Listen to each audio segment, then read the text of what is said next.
بسم الله الرحمن الرحيم.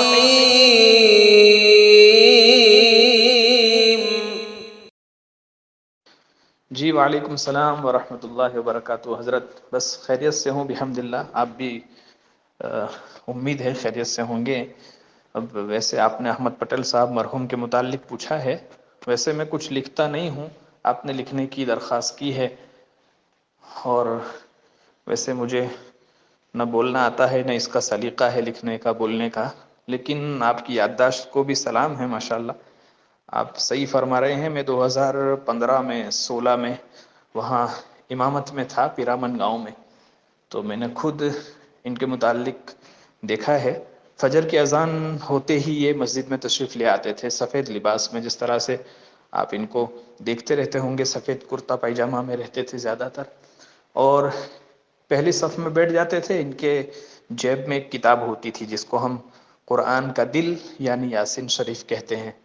وہ جیب سے نکالتے تھے اور اس کو پڑھنا شروع کر دیتے تھے، یاسین شریف کی تلاوت کرتے تھے، اور ماشاءاللہ چشمہ لگا کر. یہ میں نے اپنی آنکھوں سے دیکھا ہوا ہے. مجھے ایسا لگ رہا ہے جیسے میں آج بھی ان کو اس طرح سے دیکھ رہا ہوں جس وقت میں وہاں امامت میں تھا.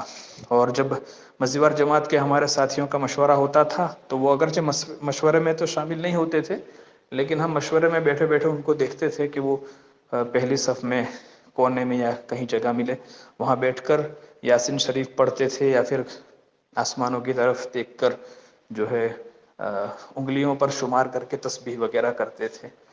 تو ان کا یہ معمول تھا، مطلب دیر تک مسجد میں بیٹھے رہنا. اور اس وقت سلیم بھائی مؤذن نام تھا، ایک مؤذن صاحب تھے سلیم بھائی جن کا نام تھا، تو وہ بھی وہاں مؤذن تھے.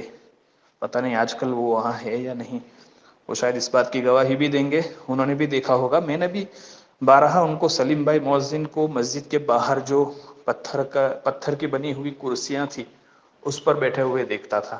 تو میں سلیم بھائی کو کہتا تھا سلیم بھائی کیم اہیا بیٹھا چھو؟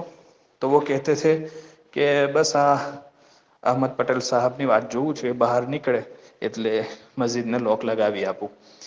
تو کبھی کبھی میں جا کر اندر دیکھتا تھا تو پوری مسجد خالی اور ایک لائٹ اندر جلتی تھی، اور جو ہے احمد پٹیل صاحب پہلی صف میں بیٹھ کر جو ہے تسبیح میں مشغول ہوتے تھے، یا پھر اپنی جیب سے اپنے معمول کے مطابق یاسین شریف نکال کر تلاوت کرتے ہوتے تھے.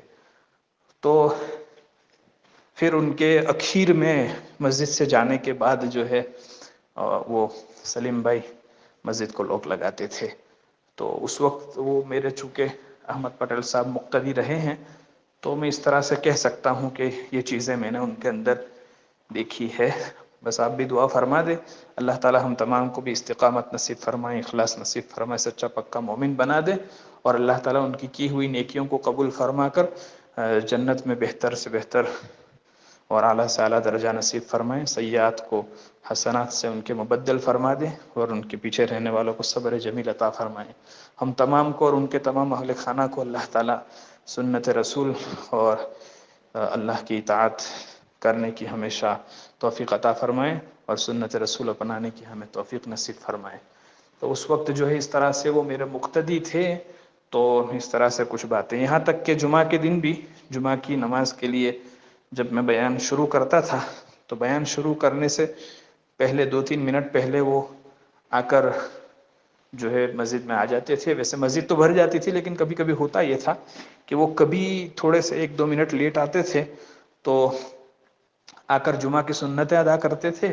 تو میں انتظار کرتا تھا باقاعدہ کہ وہ اپنی سنتیں ختم کر لیں، اس کے بعد جو ہے میں چاہے بیان کا 1-2 منٹ لیٹ ہو جائے بیان کے لیے، لیکن میں انتظار کرتا تھا کہ وہ سنتیں ختم کر لیں، اس کے بعد بیان شروع کیا جائے. تو بڑی مطلب اطمینان سے توجہ کے ساتھ بیٹھ کر پھر بیان بھی سنتے تھے ماشاءاللہ. اور اس طرح کے ان کے معمولات بھی تھے، تواضع تھی ان کے مزاج میں ماشاءاللہ، تواضع تھا. جس طرح سے کہا جاتا ہے اللہ تعالی ان کو قبول فرمائے، ہم تمام کو بھی قبول فرمائے.